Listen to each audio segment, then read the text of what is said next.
Thank you. You're very, very kind. Thank you. Welcome to a wonderful day. It may be the first time that Katie and I have been together on stage, working together as a team, looking at some of the things that I think are going to be very, very powerful and a life-changing day. I have always been a huge, huge fan of hers and have done the work myself, and you're all in for a great treat this afternoon. I have undertaken a project. I started on January the 1st of this year, and I'll be finishing it on December the 31st. It's a new book that I'm living. For the first time, I think, in my life, I've begun to do something that is having more of an impact on me than I think it'll have on anyone who reads it. It has changed my life in a very profound and dramatic way every day. I was listening to the whole controversy around James Fry and A Million Little Pieces. Most of you know what I'm speaking about, I think, don't you? Well, there was a huge bestseller last year. It's called A Million Little Pieces, and it was about a young man who had been a drug addict and an alcoholic, had tried every kind of drug that there was, and ended up at the beginning of the book being dropped off up in Minnesota at a rehab center. And the story is the story of his experience going through 6 weeks of intense rehab, trying to get himself clean from this life of drugs that he had been participating in since he was about 15 or 16 years old, and he was in his late 20s at this time. Well, it became a very hugely popular bestseller because it was beautifully written, and he went on Oprah, and then they discovered that it was just an amazing insight. They found out that someone who does drugs doesn't always tell the truth. As my daughter said, duh. It was published as a memoir, and there's sort of a loose interpretation of what it means to write a memoir, and whether this comes under the category of fiction or nonfiction, or whether you're allowed to play with facts and so on. And all of this controversy could have been resolved with a brief little paragraph at the beginning of the book that said some of the facts in the book have been altered to make the story better, or to protect the people who were a part of the experience that he went through, or whatever. But that wasn't in there, and so he went on Oprah, and then she found out that he had fabricated some of the details. But in the whole process of all of that, Oprah being concerned about what had it done for her reputation and whether or not these facts were true or not, was the much larger picture of how many people who were really profoundly impacted as drug addicts and alcoholics, and were able to come out of that world, that imprisoned world. And it's very close to me in my life, because in my own family I have one of my children who right now, today, is profoundly struggling with that very same thing, and has been for the past 10 years or so. So I'm sensitive to it as well. Anyway, A Million Little Pieces was deeply impactful to many, many people. And the controversy stirred, and I saw this young man being raked through the coals because he had changed some of the facts and so on, and that became the whole emphasis on this book. So I called James and told him that I would be absolutely willing to publish anything that he wrote in the future. And my publisher agreed to that. While he was going through this rehabilitation experience of his, he came across a book that I had read when I was taking a philosophy course back at the university, and at the University of Michigan in 1965, I think it was, or 1966. It's a book that was written 2,500 years ago. I remember when I was reading it, I was touched by it, and I remember saying, it's about time they wrote something like this. And then I found out that that old line that when the student is ready, the teachers will appear, became very, very clear, because it had been out there for thousands of years, 500 years before the Bible for the New Testament was even thought of.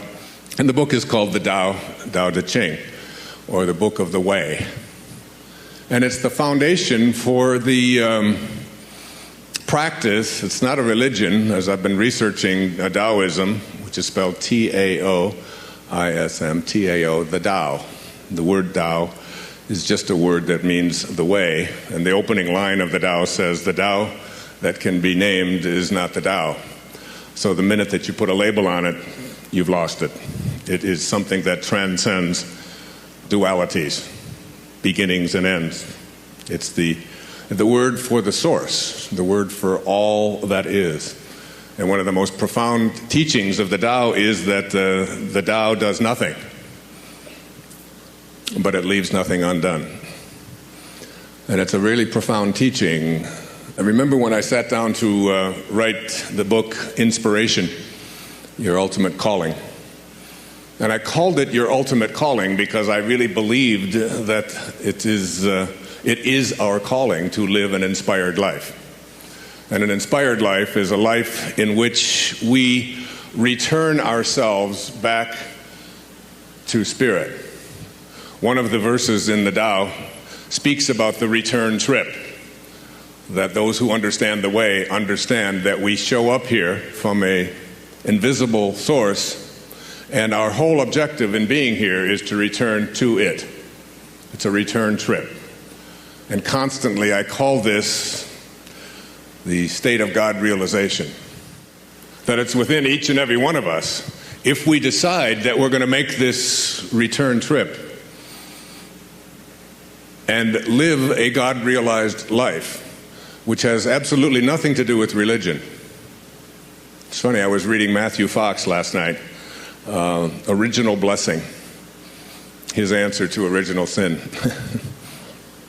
And I came across a quote from Carl Jung. Now, I was a Jungian therapist. I studied Carl Jung a great deal when I was in a doctoral student. And Carl Jung, I didn't know that he had said this. I looked up the quote last night. He said, the surest way to lose your soul is to believe in a God outside of yourself. And then he said, there's an awful lot of people who have gone to church on a regular basis who've been on a one-way trip to losing their soul, who believe in something that is external to ourselves. And if you begin to study this idea of a God or a source or a spirit or an intelligence that is not something that is external to you, but that in fact is you, is the source of all of us. In the Tao, they call this the world of the 10,000 things. And the 10,000 things is just the ultimate number to represent everything that is in the material world. So that everything that originates in the world of source, in the world of non-being, all being comes from that place. And all the great spiritual texts that have been written about this have always intrigued me, and the number around it is, when I sat down to write Inspiration, I knew that I was going to write 18 chapters. And somehow that number has always been intriguing. You know? And it's an interesting in spiritual text that the number 18 stands for one infinite source. One infinite source, 18. So all of you born on the 18th, you know, you get something for nothing today. Some advice, that's what you get. So, but reading the Bhagavad Gita, the Hindu Bible, the text that was written thousands of years ago, also contemporaneously with the Tao, had 18 verses in it, 18 chapters. It's Krishna, God, speaking to his disciple, Arjuna, who is on a battlefield and about to go into battle, and his charioteer, who's just ready to take him into this battle, and the two armies are lined up on either side of this great field, and they're off to go and slaughter each other. And as they're getting ready to make this one more attempt at war and killing and battles and so on, Arjuna speaks to his charioteer, who is really God, speaking to him. And in 18 verses, he gives him the book that Gandhi read every day and based his life upon, the Bhagavad Gita, the way of the Lord. And you can all read it in about an hour and a half or 2 hours. You can read the whole Bhagavad Gita, and the same with the Tao. But you can spend a lifetime studying it and contemplating it and being involved in it. It's the same number of holes on a golf course. I don't know, there's something about that maybe has something. And so I hadn't really thought about this, and then when I heard James Fry speaking, when I read the book and then listened to him on a few of the interviews, and then read the book even more carefully, I discovered that the only thing that helped him through the entire process of this recovery and overcoming this horrendous addiction from heroin and crack cocaine and vodka and everything that you could possibly think of was reading the Tao. And I decided that if it had that kind of an impact on him, and I sent a copy to my daughter, who, as I said, struggles with these addictions, I decided that I was going to go back and look at the Tao again. And as I opened it up, guess how many verses, how many chapters there are in the Tao? No, there are not 18. But it's the same number. 81. Infinite source once. Infinite source once. 1881. And I had done 18 chapters for the inspiration books. And as I talked to James Fry, I discovered that he had picked up a copy of the Tao Te Ching. Now, the Tao Te Ching has, I'm just giving a conservative estimate. I think there are maybe 2,500 to 3,000 translations of the Tao. So that when you read the Tao, you're reading somebody's translation of it. And it's ancient Chinese language written at the same time. He was a contemporary of Confucius. So it goes way back.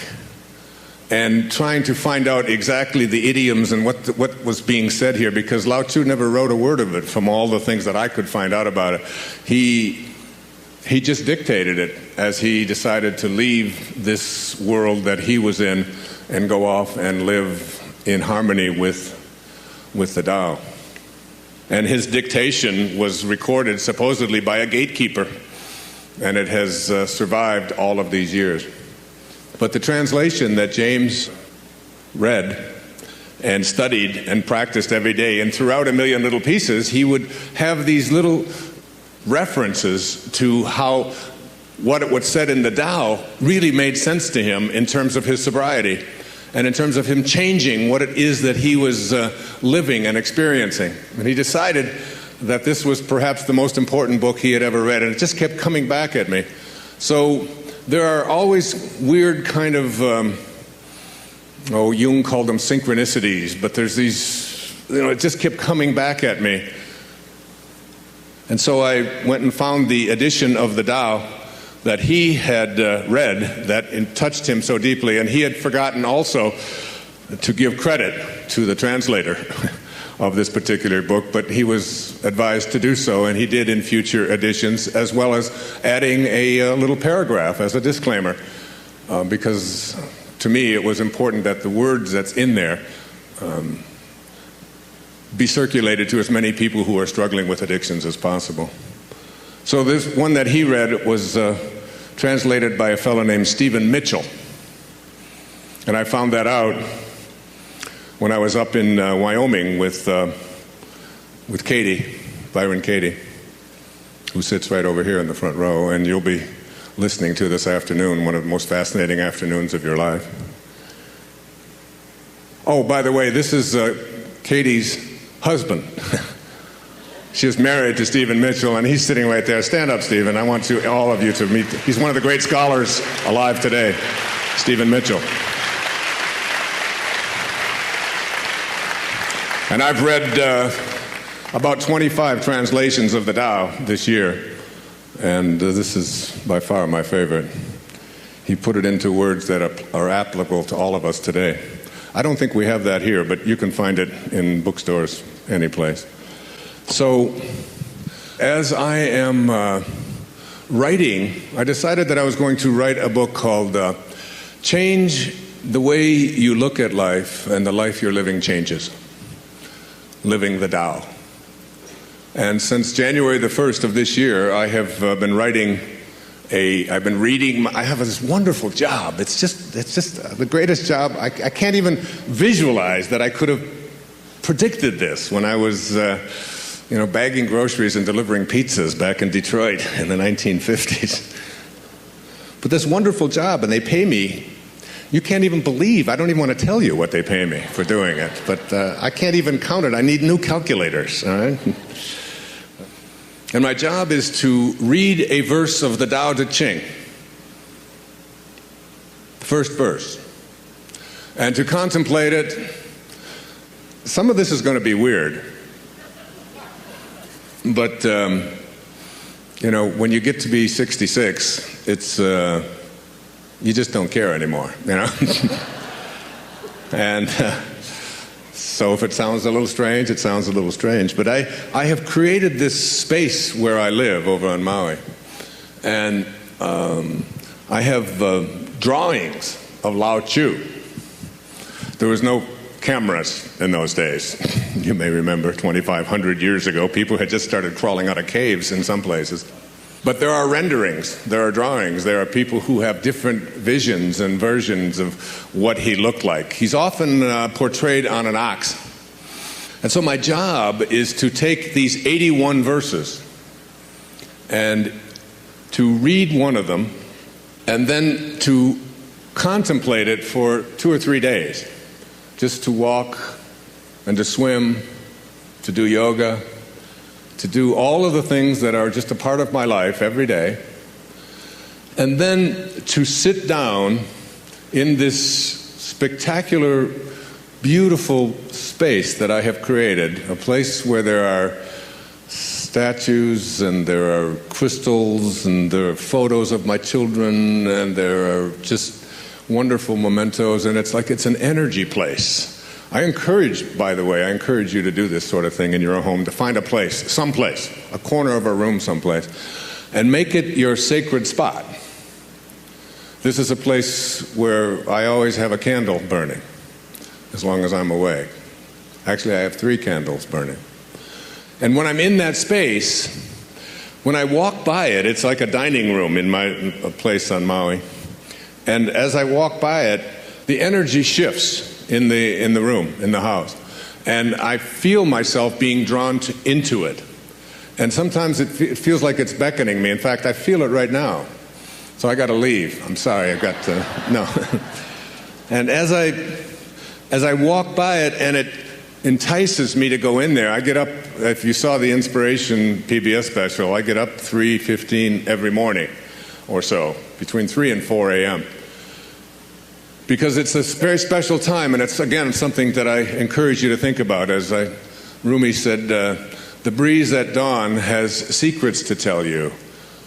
Do not go back to sleep. Do not go back to sleep. Do not go back to sleep.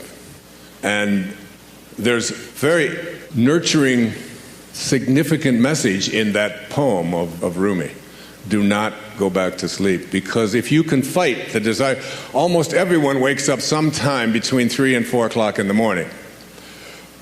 When you're my age, you usually think, well, it's prostate time, go pee and get back to bed. It's no big deal, all right? But there's a calling. These things that occur to us, that happen to us, that are sort of habitual with us. When we wake up, we look at the clock, and very often it'll be the same time. Oftentimes it'll be the exact same moment that we find ourselves awakening, being called to an awakening. That's great. We have all these great ideas, and we say, you know what? Tomorrow I'm going to do this. Tomorrow I'm getting up. But right now, if I were to get up right now, let's see if I got up right this moment, and it's 3:30, and I've got to go to work, and I'll be 2 hours deficient, so I'm going to be tired all day long. If I do that, I better get to sleep instead. And this is just conditioned thinking. It's thoughts. And a big part of today's presentation that Katie and I agreed on is that this is going to be about your thoughts, about what kind of thoughts that you have. How do you think? And the question that you're going to be asking yourself is very often is the thought that I'm thinking, is it a thought that is true, or is it a thought that is not true? Is there falsehood built into the thoughts? Because the estimate is that we have about 60,000 separate thoughts every day. The only problem is we have the same 60,000 today that we had yesterday. And then we're going to have the same 60,000 again tomorrow. And then you begin to ask yourself the question of these separate 60,000 thoughts that are just constantly whipping through my consciousness all the time, just seem to be coming out of nowhere. How many of them are true? I mean, how many of them can bear up to the test of truth, that these things are true? Because when you have a thought in your head that isn't true, it changes your whole physiology. What you'll be able to see, particularly this afternoon, as Katie does her work up here with you, is that thoughts that are not true are not just thoughts that keep you from being happy. They're not just thoughts that keep you from having a divine relationship. They're not just thoughts that keep you from attracting abundance into your life. They are thoughts that weaken you physically. These are muscle tests, kinesiology. The heart is a muscle.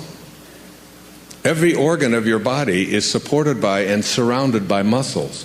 So that when you're having thoughts, any kind of a thought that is not true, that thought is shortening your life. Literally shortening your life. I have now finished 67 verses of the Tao. And I've written 67 essays on when you change the way you look at things, the things you look at change. And this isn't just a clever play on words here. This is a quantum truth. As my friend Deepak Chopra has often said to me, quantum physics is not only stranger than you think it is, it's stranger than you can think. So that if you look at your origination, the place that you came from, this thing that Lao Tzu called the Tao, this great source that is everywhere, there is no place that it is not. And yet it is doing nothing. And yet it leaves nothing undone. If you go out and just go for a walk this afternoon when you get home, just look at the perfection of all that is. Just look at the clouds and look at the sky and look at the ocean and look at the trees and look at the leaves, and even more important, look at the space between the leaves. And look at the invisibleness and the perfection of how everything is. There's a constancy, if you will. And this constancy is always there.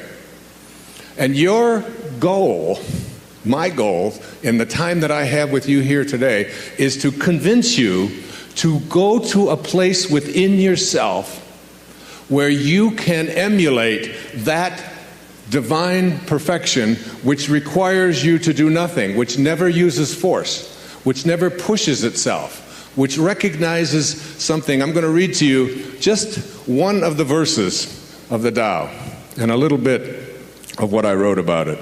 And I seldom read to an audience because I don't like being read to myself. But I'm just going to share a little bit of this. Here's what Lao Tzu said in verse 29. Do you think you can take over the universe and improve it? I do not believe it can be done. Everything under heaven is a sacred vessel and cannot be controlled. Trying to control leads to ruin.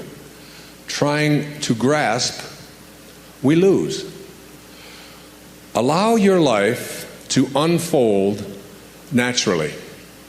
Know that it too is a vessel of perfection. Just as you breathe in, breathe out. There is a time for being ahead, a time for being behind, a time for being in motion, a time for being at rest, a time for being vigorous, a time for being exhausted, a time for being safe, a time for being in danger. To the sage, all of life is a movement toward perfection. So what need has he for the excessive, the extravagant, or the extreme? There's a time for everything. Imagine if you knew this. If you really knew that what you were experiencing emotionally in your life was a part of what there is a time for, and that you're not really doing anything. Lao Tzu says it over and over again. You're not doing anything. You're being done. You're being done right now. You're one of the 10,000 things. And it is all being done, all of it. Like I do yoga every morning, or almost every morning, 5-6 days a week. I do this 90-minute Bikram yoga, this hot yoga. And this has helped me so much with just that simple little thing. Just remembering what it says in verse 29 of the Tao, that there are times when you're in the midst of yoga, when you have a position where you have to put this foot out, and you have to turn this one down, and you have to get down here like this, and you have to take this arm, and I'm going to do it. And you have to do that for 60 seconds in a 110-degree room. That's after doing many other postures as well. There was a time when I would do that and I'd be so exhausted, and all I could think about was, when is this 60 seconds going to be up? Oh my God, when are we going to get through with this posture? When are we going to get on to where I can lie down on the floor? And finally, and I began to realize as this doing the Tao thing has really changed me dramatically, so that now when I'm in that position with one arm down and one arm up, and it is exhausting, and you're stretching, and you've got your arm right next to your ear, and you're holding on, that you say to yourself, there's a time for being exhausted, and there's a time for rest. There's a time for things not to work out. Imagine if you knew that in the midst of my working with my daughter, for example, when I see the struggle that she's going to, and I can stand back and say, there's a time for her to experience this. And there's a time for her not to experience it. If you read Katie's life, you'll see that there was a time for deep depression. There was a time for fear. There was a time for anger and worry and despair, deep despair. And when you're in those things, if you could step outside of yourself and look at it and say, there's also a time for its opposite.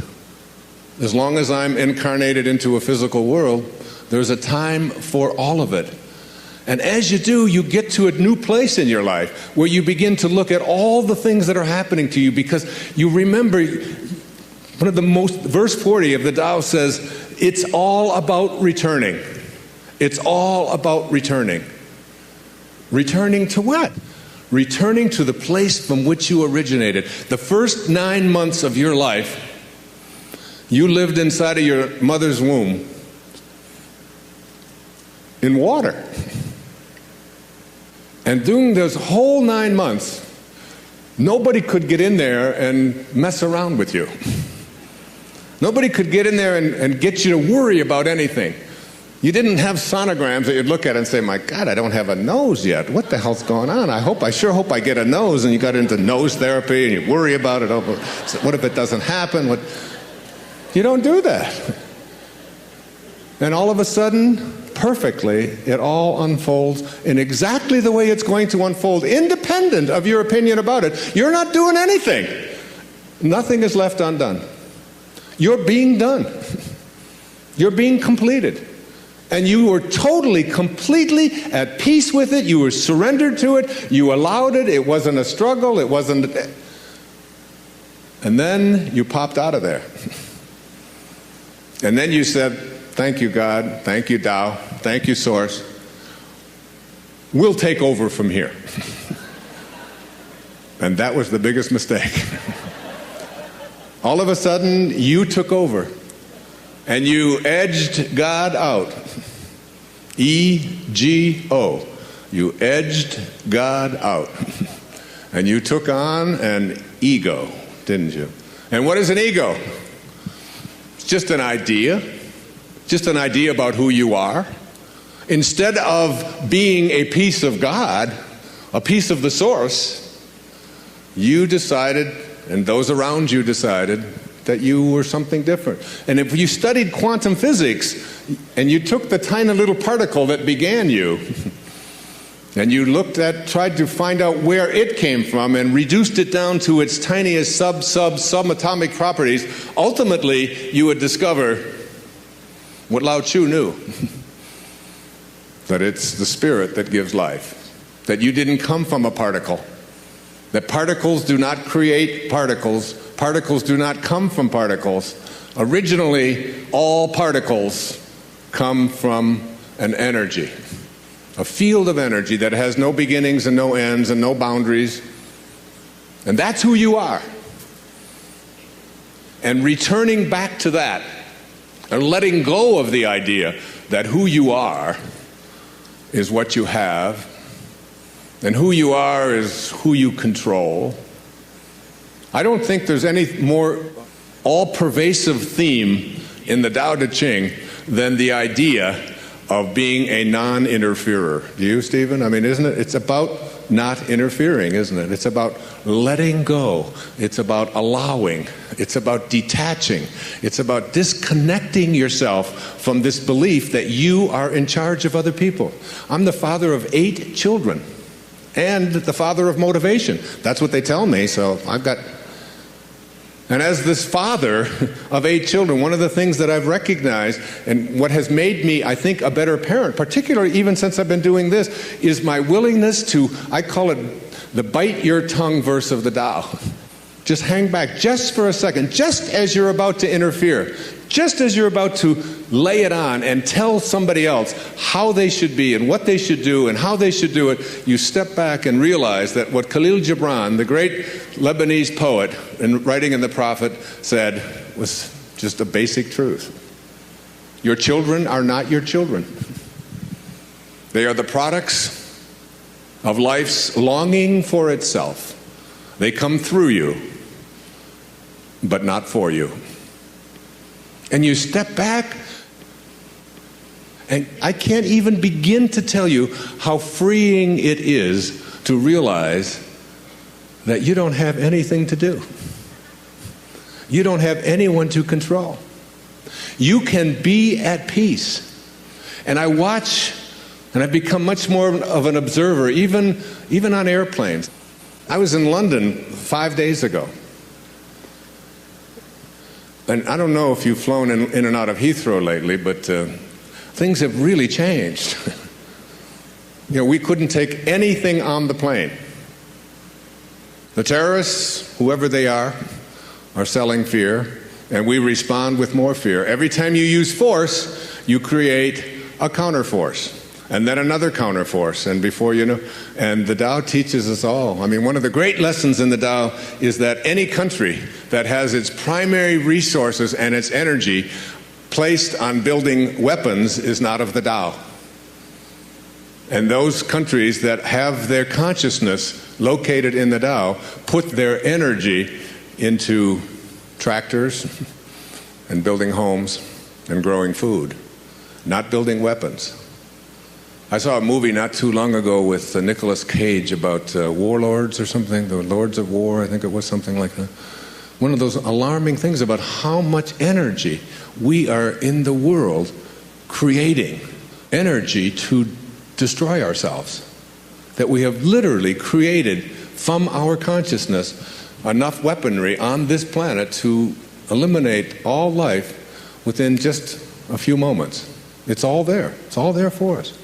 We've allowed ourselves to move so far away from the great teachings of the great spiritual masters.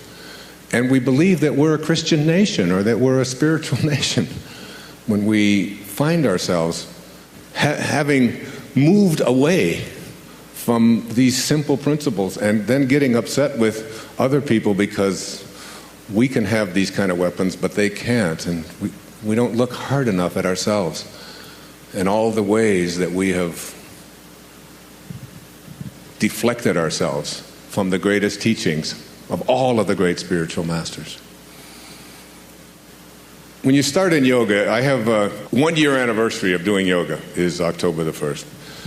That's another thing that if I can encourage even 2 or 3 of you to just get started in, no matter what. Because I was a runner my whole life. I ran, many of you possibly, I'm in many, many marathons. I ran ultra marathons, 52 miles without stopping. Yeah. And many marathons, the Greek marathon. And I got to a point in my life where I wanted to continue to be in shape and to exercise and to keep myself strong and so on. But my back and my joints and my knees and all of those things just wouldn't allow for that kind of work. So I found something which is great. You put a mat here in front of you and you don't have to leave. This is as far as you travel. This is it. That's it. You don't have to go anywhere. If I used to want to run 8 miles, I had to run 4 miles that way and come back 4 miles. Now you can do the equivalent of 8 miles and you just have to go here. That's it. And it's an ancient practice. It's a life-giving, life-loving, profound experience. Not only does it teach you about keeping your cardiovascular system in shape and keeping yourself physically fit and so on, but it allows you also to exercise every organ of your body, including the mind. And it's something I encourage you to look at and think about. The word yoga means union. Union. It's something I just discovered experientially in the past year, but it's something that you can really put into practice and start changing the way you feel and the way you look at everything. There's no better feeling after 90 minutes of yoga than that wonderful connection that you feel to God, that source. So in the process of doing this yoga, I have discovered certain things to teach you and certain things that need to be improved upon. There are 3 factors that you learn when you go into yoga. It teaches you balance, it teaches you flexibility, and it teaches you strength. Now, most of the women, when they start yoga, are pretty good at balance and flexibility, but are very deficient in strength. Most of the men can go in there, they can do the strength ones, but they try to stand up on one leg and move it up like this, and they fall over just instantly, because balance is something that we get. So it gives you an opportunity to work on all of them. So flexibility, strength, and balance. And I was thinking about those 3 things and how they apply in all of our lives, particularly as I'm writing about the Tao. And then I decided to write these principles for living a life that's in balance. And being in balance, to me, is about alignment. And I'd like to just take you down that path just a little bit here this morning about what it means to get yourself back into balance in your life. We are out of balance emotionally and in our minds and what we are capable of attracting and doing with ourselves because we're not aligned with our source. We're not aligned with Tao. When you are aligned, it means that whatever thoughts that you have about what it is that you would like to do, that what you would like to create, about how you would like your relationships to go, about your ability to attract prosperity into your life, about your ability or your capacity to heal yourself of anything that might come your way, anything at all that might come your way. If you have the willingness to give the same energy to what it is that you are desiring for yourself. As Katie was going through, can I talk about your eye? Is that okay? Okay. Asking permission in front of thousands of people here. But Katie was literally going blind and had to go through corneal implants from cadavers twice. And as she was getting ready and prepared to do the last one, we were talking, and I would ask her about it. And what always impressed me so much was she would give the kind of energy to what she wanted rather than having it be totally, completely out of balance. And that's what this is all about. So that as she was going in to have a cornea transplanted from a dead person into her eye so that she could see, talk about seeing through another person's eyes, always she would say to me, no, it's going to work out fine. It's going to be great. It is my intention that, and there was never this out of balance kind of thinking which says, this is what I want. This is what I want to attract. This is what I want to create for myself, whatever it might be. In this book, I deal with it in every single area of our lives. I think it's true in addictions and overcoming addictions. It's true if you have obesity problems or weight problems, issues like that. I think it's true in overcoming relationship struggles or difficulties. The opening chapter says, an infinity of forests lies dormant within the dreams of one acorn. Listen to that. An infinity of forests lies dormant within the dreams of one acorn. One little seed has a dream, and that dream is so powerful that it can manifest and create just from that dream inside of that, and it literally can do that. The potential that is in the dreams of this tiny little acorn can bring and attract to the world an endless number of trees. I used to say, anyone can count the number of seeds in an apple, but no one can count the number of apples in one seed. When you have dreams or desires or things that you would like to create or attract for yourself into your life, and they're way up here, they're big. But the Tao says that sages never attempt big things. They don't have to do big things. It says in there's a line that says you can get anywhere from here. As long as you're here in your mind, as long as you stay here with what is true. 19 years ago, I drank every day. I never was drunk. It wasn't like I was out there, out of control or anything. I drank every day. And I had a teacher in India who said, if you want to reach the level of consciousness that I would like you to be able to go to, you'll have to live a life of sobriety. And I said, I have no trouble with sobriety. I just like to have a few beers every day, if you don't mind, after I run. He said, no, you'll have to get yourself to a place where so as a sage, if you think of yourself as a sage and you want to undertake this thing of giving up drinking or losing 75 pounds or attracting great wealth into your life or building a great bridge across a divide, whatever it is that you might want to undertake. I think about it when I sit down to write a book. I mean, if you sit down and know that you've got to create 300 or 400 pages that has to be legible and it has to all fit together and it has to make sense and it all has to come from your mind. That's just too big. And people who think big generally end up doing nothing because it's just too daunting a task to do big. But anybody can do here. Anybody can do now. Anybody can do this moment. And so what do you do? It's what I said to my daughter this morning. I say it to her every morning when I pick up the phone, wherever I am. Today is a sober day. Just today. Don't undertake giving up anything big like that. Don't undertake the idea of I've been overweight my whole life, or I've been addicted to something my whole life, and I just want to change that. Let go of that. The great sages don't do difficult things because they never see difficult things. There's nothing difficult out there when all you have to do today is stop smoking. Today. And people say, but it's really difficult. It's really difficult to quit smoking. I said, where do you come up with that? Where do you come up? Is that true? You'll hear Katie this afternoon ask you that question. Is this true? Can you prove that it's true? You'll see. I just want you to, if you haven't seen her do it. She's the master. She's the best in the world at it. Is it true that it's difficult to quit smoking? Hell no, it's not true. What's difficult is smoking. That's what's difficult. That's true. If you smoke, you got to take your money and you got to go out and you got to buy tobacco. And then you've got to carry cigarettes with you wherever you go. And you have to carry fire with you all the time. So now you got to carry tobacco, fire, and you got to give up your money. And we've hardly even gotten started.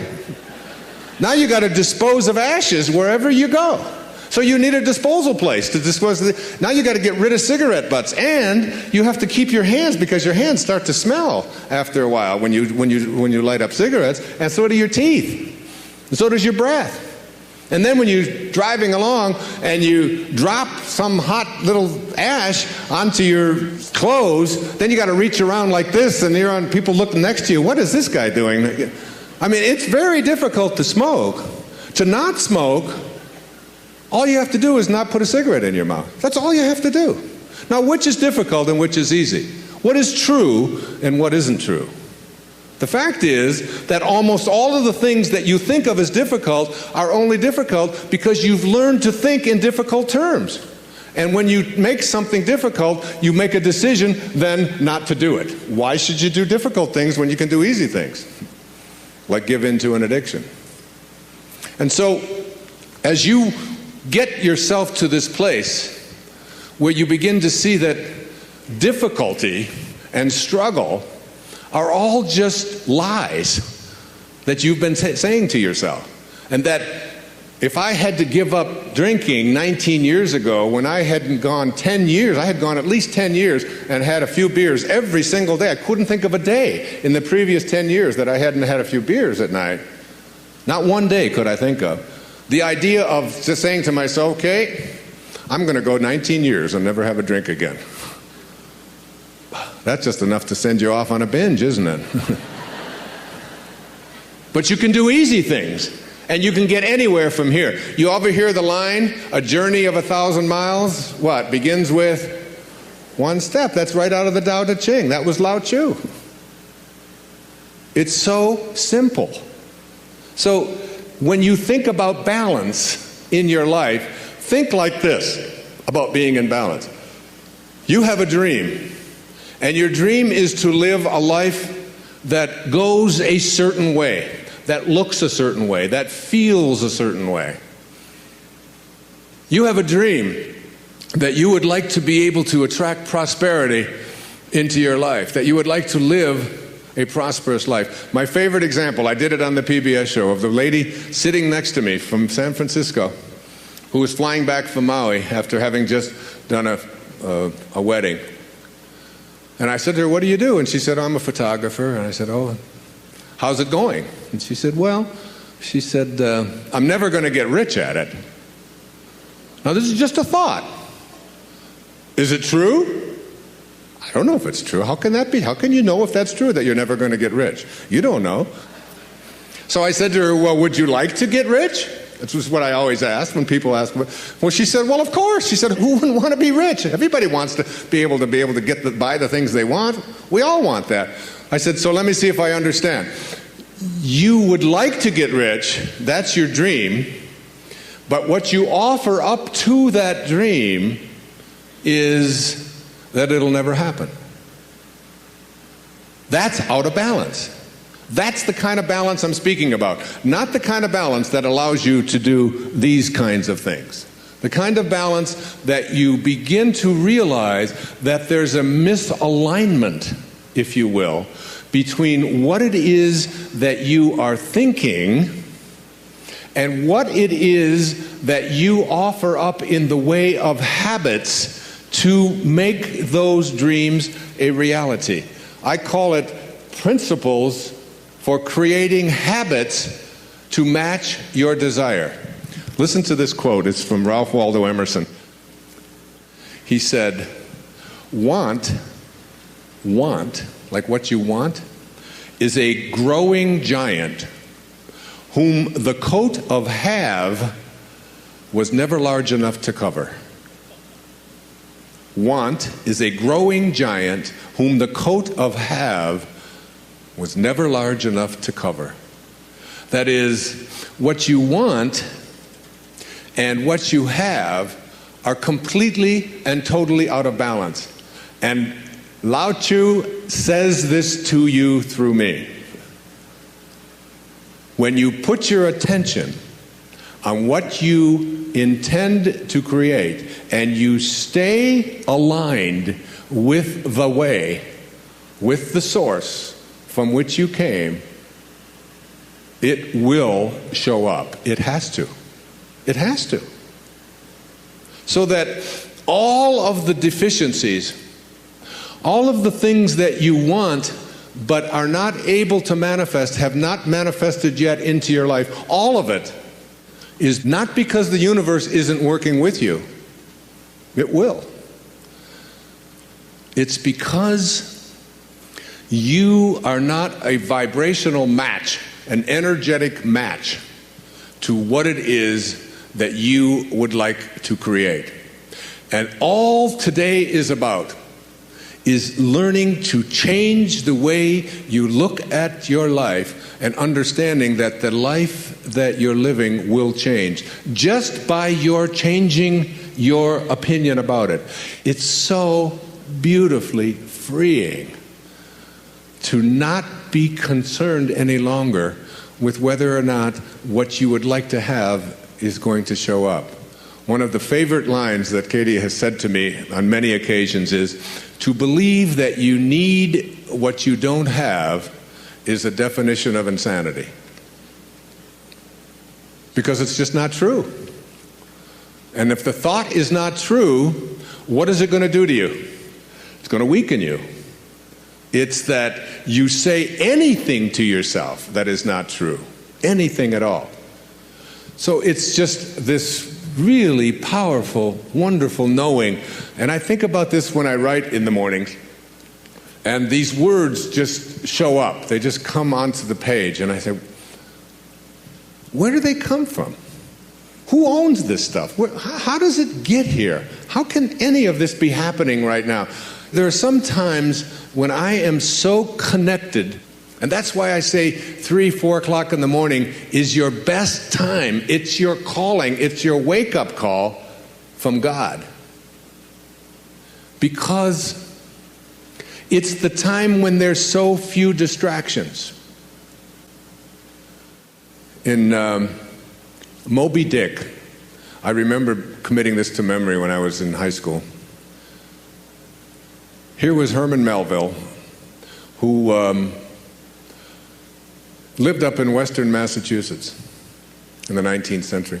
And he would go out into the cornfields to get a feeling of what it must have been like to be out there on the ocean. And he would lie there on the cornfield. Imagine lying on the ground in the cornfield in the middle of August and seeing nothing but corn silk, as far as you can see. That was Ahab out there looking for his Moby Dick.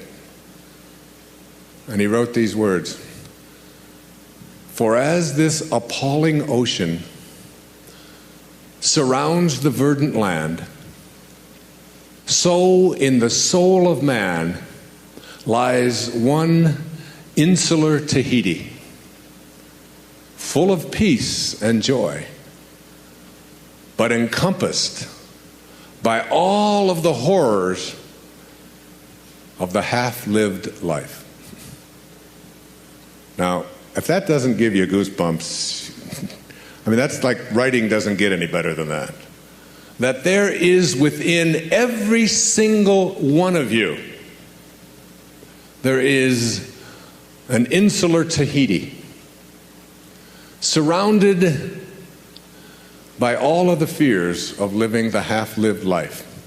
And all of those fears and all of those worries and all of those anxieties keep you from going to that inner Tahiti, that place. And I want to give you something specific that you can do with this. Because when you're lying there in your bed, debating whether to get up, or when you're going through all of the troubles and all of the difficulties and all of the things that aren't working, when you're putting your attention on what you don't want, and you can't stop it, and your mind is just this jumble of constant thoughts coming in and coming out. Can you identify with that? It goes on. Almost everybody, every patient I've ever worked with has this kind of thing. There is a way. There is a way. Close your eyes, and just right across the screen, write the word God. G-O-D. God. The instant that you find yourself putting your attention on what you don't want or what doesn't work or what you don't like, the moment that you do that, God. And then take the G out, move it over to the left. And then take the D out and move it over to the right. And now what you have left is 0. The only number that can't be divided. The only representation of what your return trip is about. You're going back to 0. You're going back to a place of oneness that is indivisible. And then just hone in, just go right into the center of that 0. And then put your thoughts on what it is that you intend to manifest. Just like that. Just like that. In that simple little drill or practical thing that I'm offering you right there, it's what I do. It's how I handle it. I go in there and it's like I'll be thinking of, oh my God, I got to fly over here and I got to get over there and then I've got to give a talk and then I've got to get to this plane and my daughter over here and then my son is up in school and I don't know what the hell's going on over here. And it's like this jumble and I just go, God. No G, no D, 0. Move into the 0. Go into the place that's indivisible. That's your source. That's your return trip. And in that place, in that perfect, beautiful, soft, gentle, impenetrable place, you will no longer put your attention on anything that you don't want. It is so simple, ladies and gentlemen. This idea that is at the core of all of our teachings. I've been out there doing this for over 30 years now. Your Erroneous Zones was published 30 years ago. And what I've discovered is what Earl Nightingale told me when I was just getting started in this whole business. When something called the strangest secret. We become what we think about all day long. We become what we think about all day long. But more than that, understanding that your thoughts are real, that they have an impact. Isn't it conceivable that your thought can have an impact on whether or not you can attract what you want into your life? That you can extend it out into a universe which is perfect, which has no need for you to interfere with it, which is always doing exactly what it is supposed to do. No restrictions on it. And it always has been doing it, and it always will be doing it. And everything that you're going through, it's all part of the perfection of all of this. That you are not any of the things that you've come to believe that you are. You're not what you have, you're not what you do, you're not your reputation. You spend a whole lifetime working on understanding that. I'm looking at the things that we believed in the morning of our life. What we were taught, what we were told when we came into this world. What you were told was important for you to do. It's important for you to go to school. It's important for you to get good grades. We throw this stuff at our children. We throw it at ourselves. It's important for you to look a certain way. It's important for you to make the team. It's important for you to defeat somebody else. It's important for you to make a lot of money, to advance in your profession. It's important for you to be a good daughter, to be a good mother, to take care of your family. It's important for you to have goals.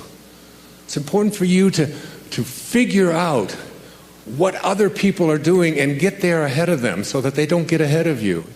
It's important for you to win. I'm just scratching at the surface here of all of these things that we've been conditioned and told, this is what you're here for, this is what it's about. And you bought into it. You just hook, line, and sinker. We took it. We all did. I did too. We all did. And then you get to a point, and I just share with you this one observation from Jung called the stages of life. He says, thoroughly unprepared, we take the step into the afternoon of life. Worse still, we take this step with the false presupposition that our truths and ideas will serve as hitherto. But we cannot live the afternoon of life according to the program of life's morning. Hear that. Really hear that, because most of you here are in the afternoon of your life, and it has nothing to do with how old you are, by the way. This can happen at 14, or some of you stay in the morning of your life for 16 lifetimes. We cannot live the afternoon of life according to the program of life's morning. For what was great in the morning of your life, getting the grades, making the cheerleading team, being a good daughter, getting the gold star, saving your money, getting the job, whatever it is, what was great in the morning will be little at evening. And what in the morning was true, which is a big word here today, what in the morning was true will at evening have become a lie. Now imagine how many of us are attempting to live the afternoon of our life by lies. They just don't work anymore. I mean, is the most important thing for you to get ahead of somebody else? To look a certain way? To have the right jewelry on? To get the job? Or is it to be on purpose? Is it to be making a difference? Is it to understand what I wrote about in 10 Secrets for Success, the second secret? That you're not going to die with your music still in you. Is it to know God? Is it to feel close to something so profoundly important that in here there's a knowing that I haven't been actualizing it, I haven't been fulfilling it? What am I here for?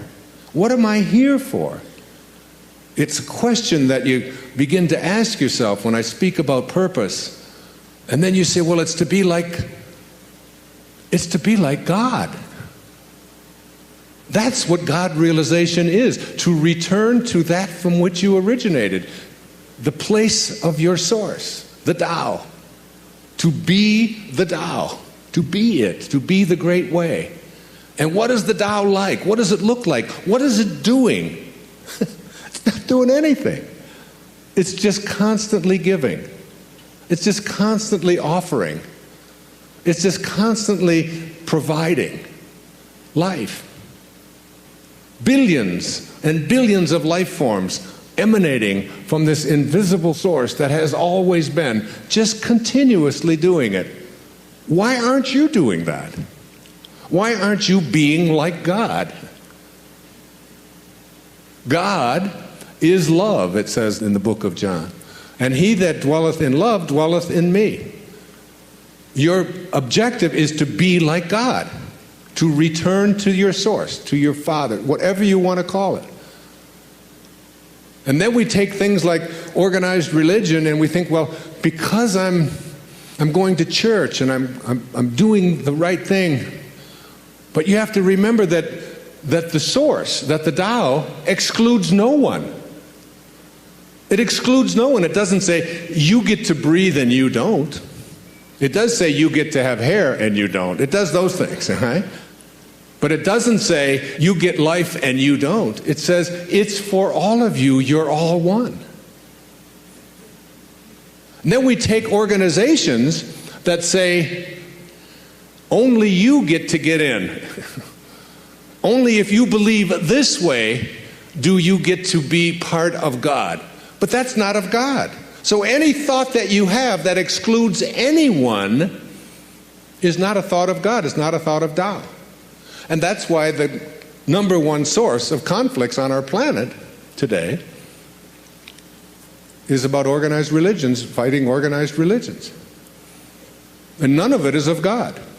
Anything that divides us weakens us. Anything. Any thought that you have that divides you from somebody else, that makes you better than somebody else, that says this, any judgmental thought at all like that is not a thought of source. And the minute that you leave source, you lose the power to manifest. You lose the power to attract into your life what you want. You have moved away from source. And any thought that unites us, that includes us, that is of service, any thought of spirit and spirituality that brings us together as one and recognizes the truth that all of us have come from the same source and that we are all breathing the same air and that we all came from the same place.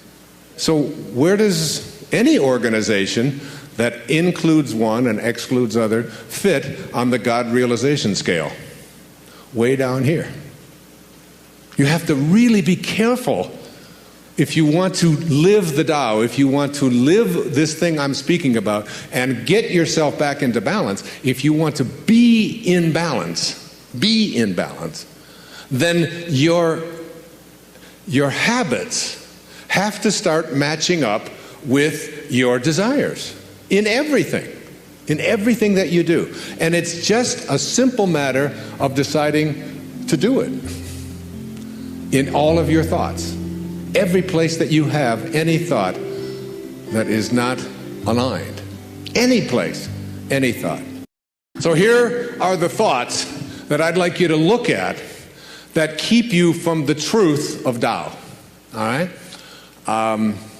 Every thought that you have that is on what's missing in your life, every thought that you have about what's missing in your life is an energy that allows you to become a vibrational match to attracting more of what's missing in your life.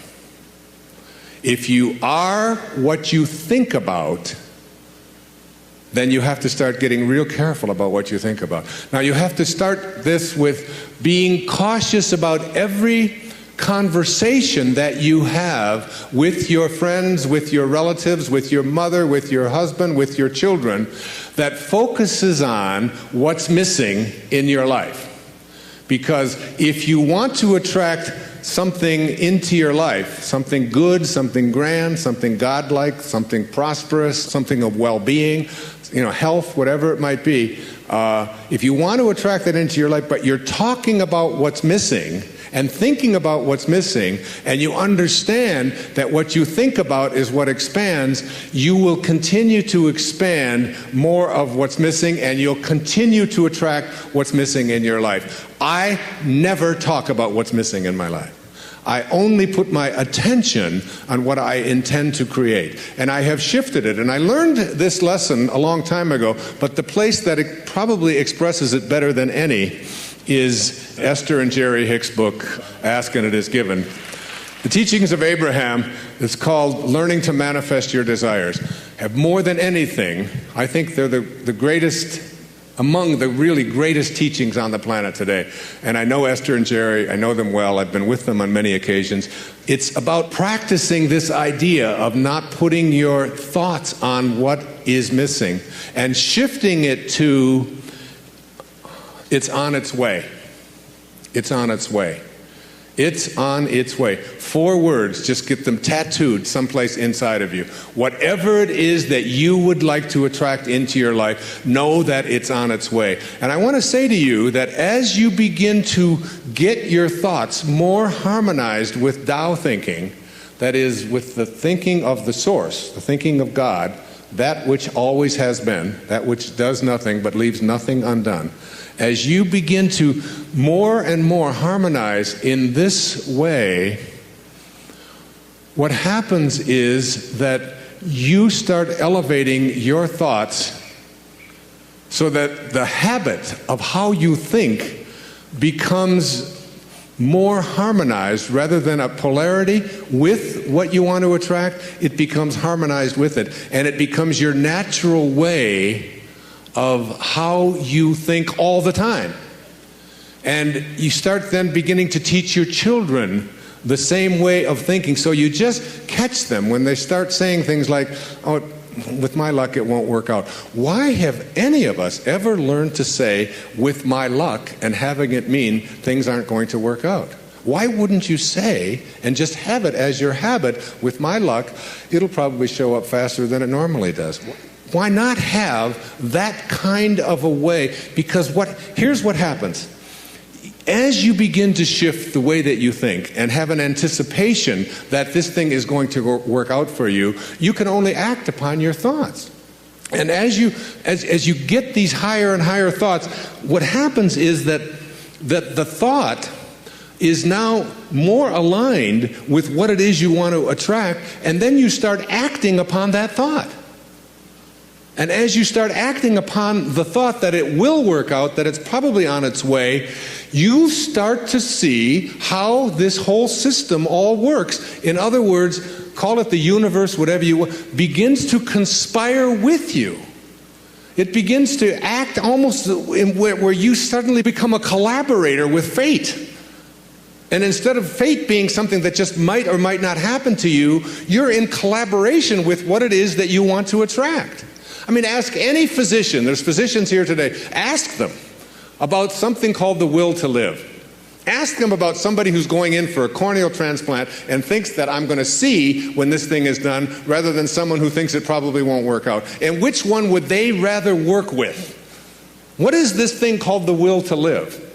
What is this thing, this inner kind of thing that says, I refuse to allow myself to think? I say to my mother, who's 90 years old, almost 91 years old. I was with her for the last 5 days, every day, all morning long with her. And she's been going through some difficulties and so on. Most of you saw her on the PBS show, if you saw The Inspiration. She has always said to me how she was going to die. She said it to me when she was 60. What her death was going to look like. When she was going to die in her sleep, and it was going to be, it was going to be a peaceful thing, and she was going to do it when she was ready. When she was ready, she would leave, and she would know when it was time. And she says, and don't think it's time. I said, well, you got a hangnail there. Maybe we should just move on with it. And she said, no, I'll tell you when I'm ready. But she has always said, I will never allow Alzheimer's into my life. She's always said, that is not something, she'll say things like, well, I can't remember this name quite as well as I did before, but that concept of all, it's just not anything that I've ever allowed myself to think is a possibility. And I said to her, well, what if you're wrong? She'll say, well, who'll know the difference? And they've done research on this, in studies on gerontology, where what does your life look like from 60 plus? Versus what does your life look like from 60 down into your 20s? That people who live a dynamic life into their 60s, 70s, 80s, and 90s, people who feel strong, who don't feel that getting older means that I have to in any way decline any place, physically or mentally. Getting older has nothing to do with the concept of declining. That when people are in their 20s and 30s and 40s and 50s, and this is their perception of what their life is going to be like when they're in their 60s, that those people have a much greater chance of not attracting the kinds of diseases that are so much age-related as do people who think of old as infirm and declining throughout their 20s, 30s, 40s, and 50s. That you change the way you believe about that and you say declining is not a possibility. I don't think about what's missing. You don't put your attention on what's missing. You don't tell other people about what's missing. And you don't tell other people about what you can't do and what isn't working and how terrible the world is. And the Tao teaches so much of it was written for leaders, people in positions of power. But I've translated all of that into your own level of leadership. And the great leaders are the ones who eschew violence.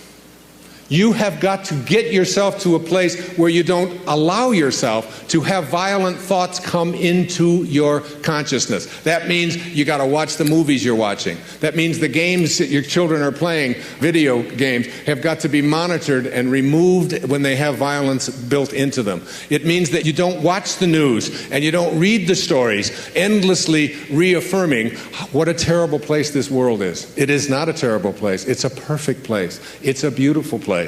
There are just some leaders who are connected to Tao and others who are not. And we can create the kind of world that we want to create when enough of us begin to say, not part of my consciousness. Nope, I don't buy gossip. No, I don't buy violence. No, I don't have anything to do with that. And you just turn the channel, you turn it off. I pick up a Time magazine when I get on a flight, and I go through and I say, I won't read the stories that involve killing. I won't read this. I don't need to hear any more about any more people blowing themselves up. I don't need to continue to have that as a part of my consciousness, because I want to be someone who radiates out God-realized thinking. That's what I want to do. And I can't do that if I'm constantly being imbued with that. So I just go through the pages, page. And usually I say, oh, just threw away another $4.95. There's nothing in it to read. Every once in a while, good story about maybe Tiger Woods or something, but by and large, there's not much in there. And you don't have to fill yourself with that kind of energy. So you don't put your thoughts on what's missing. You don't put your thoughts on what always has been.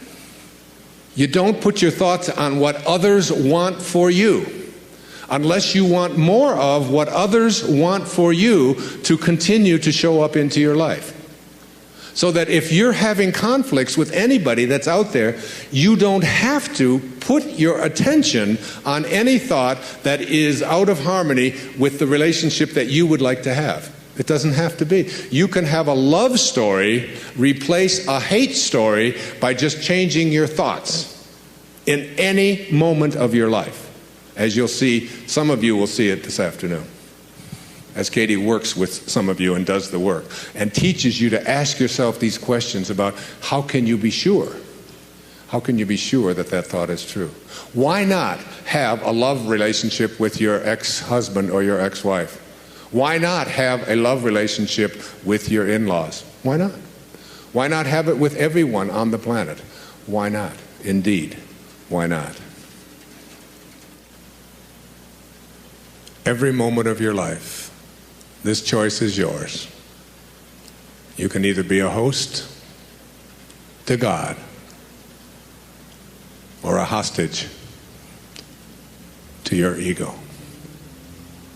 It's your call. God bless you, and thank you for your attention.